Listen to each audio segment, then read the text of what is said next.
नमस्कार दोस्तों, हाजिर हूं मैं एक बार फिर से एक नया वीडियो लेकर और बहुत छोटा सा रखूंगा इसको। सिर्फ ये बताने की कोशिश कर रहा हूं कि आज संयुक्त राष्ट्र सुरक्षा परिषद में जो वोटिंग हुई उसमें भारत ने रूस के खिलाफ वोट नहीं दिया। जो निंदा प्रस्ताव पारित हुआ था उसमें भारत ने रूस के खिलाफ वोट नहीं दिया। 3 मुल्क ऐसे हैं जिसमें भारत, चाइना और संयुक्त अरब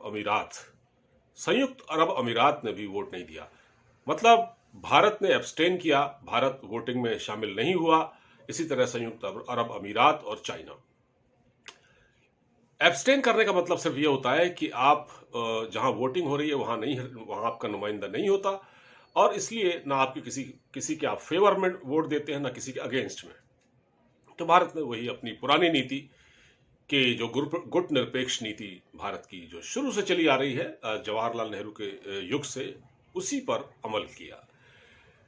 देखिए, अंतर्राष्ट्रीय राजनीति में, अंतर्राष्ट्रीय कूटनीति के बड़े मायने होते हैं जब इस तरह की सिचुएशन आती है ना, कि हमको किसके साथ खड़ा होना चाहिए, किसके साथ नहीं खड़ा होना चाहिए। अब इस वक्त क्या हो रहा है कि यूक्रेन के जो राष्ट्रपति हैं वो भी प्रधानमंत्री नरेंद्र मोदी को फोन कर रहे हैं और कह रहे हैं कि हमारी मदद कीजिए, आज आप ये लड़ाई खत्म कराइए।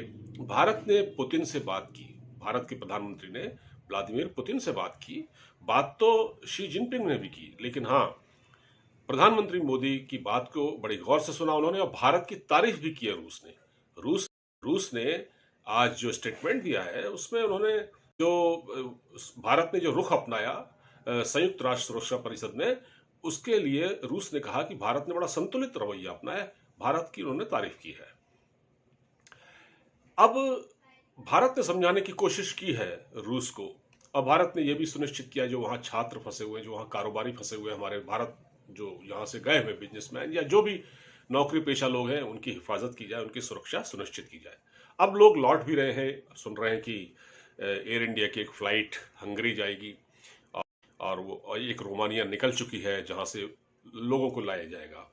वो जो पोलैंड और जो हंगरी वाला रास्ता है वहां से लाया जाएगा। खैर, ये तो अलग बात हुई, मगर मैं ये कह रहा हूं कि भारत ने बिल्कुल एक तरह से अपना न्यूट्रल रुख अपनाया है इस पूरे मामले में। अब देखिए, जब आप ऐसा करते हैं तो आपको इसके कुछ नुकसान भी हो सकते हैं, होते ही हैं। अब अमेरिका तो उम्मीद कर रहा था कि भारत रूस के खिलाफ वोट देगा, क्योंकि भारत और अमेरिका आपस में स्ट्रेटेजिक पार्टनर हैं और अरबों डॉलर का व्यापार भारत से अमेरिका के बीच में होता है।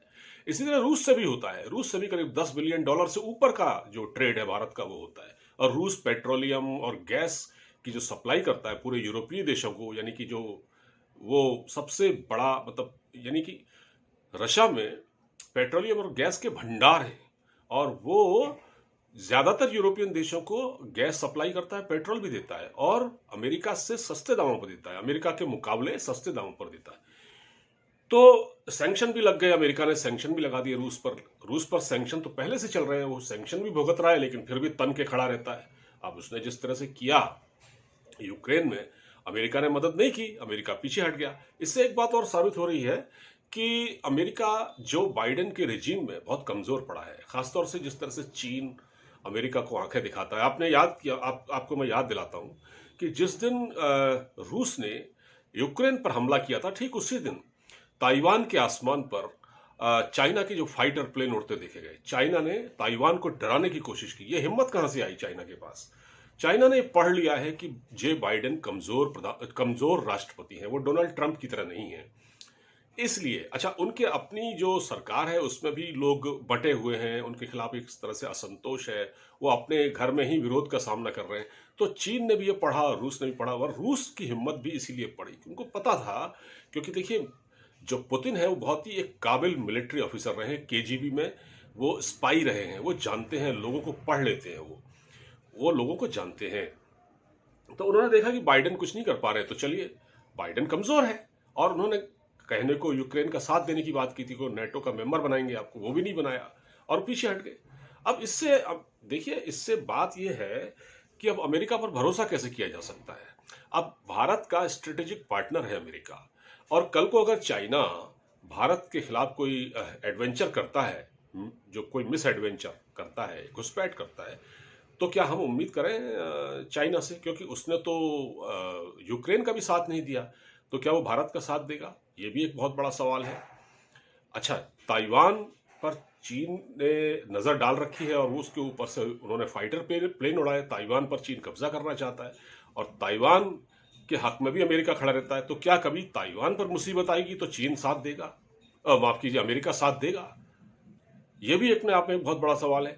तो बहुत सारी चीजें हैं। तो भारत ने एक तरह से सब कुछ, सारी परिस्थितियों को देखकर रूस के न वो खिलाफ गया, न उसने रूस के अगेंस्ट वोट दिया। ठीक है, क्योंकि उसको मालूम है कि चीन से हमारा पंगा सबसे ज्यादा है। चीन हमारा सबसे बड़ा दुश्मन है। चीन की ओर से लगातार घुसपैठ की कोशिशें होती हैं। चीन को काउंटर करना जरूरी है। और अगर कभी चीन से तनाव ज्यादा हुआ, लड़ाई की नौबत आई, तो रूस हमेशा की तरह तटस्थ रहेगा, वो चीन का साथ नहीं देगा। चीन और रूस ने ऐसा किया है। रूस ने दोस्ती निभाई है। इसीलिए भारत रूस के साथ खड़ा है। ये दशकों पुराने संबंध हैं, आज के नहीं है। 1971 में जब पाकिस्तान से युद्ध हुआ था, जब बांग्लादेश आज़ाद हुआ, तो रूस भारत के साथ खड़ा रहा और रूस ने जो मुक्ति वाहिनी थी उसके सैनिकों को ट्रेंड किया था। इसीलिए तब से रूस और पाकिस्तान के संबंध भी खराब हैं। खैर, ये बीती हुई बातें हो गई, लेकिन भारत ने ये किया है। हाँ, अब इसका क्या है, इसका हासिल क्या है? हासिल ये कुछ नहीं है, अंतर्राष्ट्रीय कूटनीति में ही चलता है। अब किसी न किसी रूप में हमको अमेरिका का कोप भाजन तो बनना पड़ेगा। अमेरिका को जाहिर है ये अच्छा नहीं लगा होगा कि भारत ने हमारा साथ नहीं दिया। इसके बावजूद इसके कि भारत अमेरिका का स्ट्रेटेजिक पार्टनर है और भारत के साथ अरबों रुपए की तिजारत है। तिजारत तो भारत की चीन के साथ भी है, जो सबसे बड़ा दुश्मन है। आज चीन से जिस लेवल की दुश्मनी है, उसमें उसके साथ ही जो एक्सपोर्ट बढ़ा है, मतलब जो यहां से हमारा जो ट्रेड बढ़ा है, वो कम से कम $114 बिलियन का है। $100 बिलियन क्रॉस कर चुका है। तो ये भी चल रही है, दोस्ती भी चल रही है, दुश्मनी भी चल रही है। अब हम किसी एक ब्लॉक का हिस्सा नहीं हो सकते। इस तरह से हम किसी के पिछलग्गू नहीं हो सकते। जैसे यूक्रेन ने जो गलती की, जो वो एक तरह से, उसके वहां कोई कमी नहीं थी।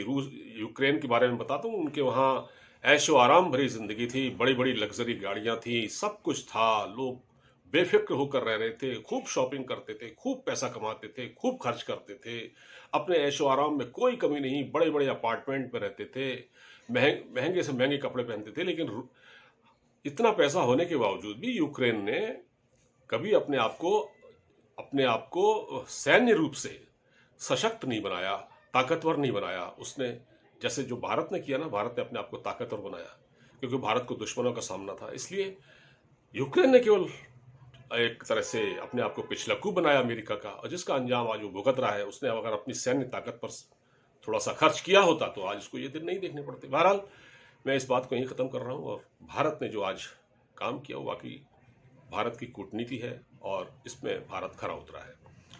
वीडियो को ज्यादा से ज्यादा शेयर कीजिएगा और एक गुजारिश की, चैनल को सब्सक्राइब अवश्य करें। नमस्कार।